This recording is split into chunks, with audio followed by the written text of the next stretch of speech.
The National Commissioner, once again having to face the media over police's alleged wrongful actions. She expressed a shock and outrage over the incident in Davidton, saying that action has been taken. 8 officers have been suspended and disarmed, the station commissioner has been removed, and an internal investigation has been launched. I have also instructed that the officers involved be disarmed. Further, I have instructed that an internal investigation in terms of the sub-disciplinary procedures be initiated immediately. Piecha says that while they hope the extended training program will prevent these incidents, this won't be the last. Where you are dealing with 200,000 employees, it is never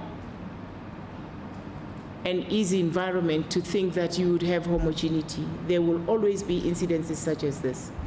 The police have committed themselves to cooperate with the IPID investigations. Prashant Pillay, SABC News, Pretoria.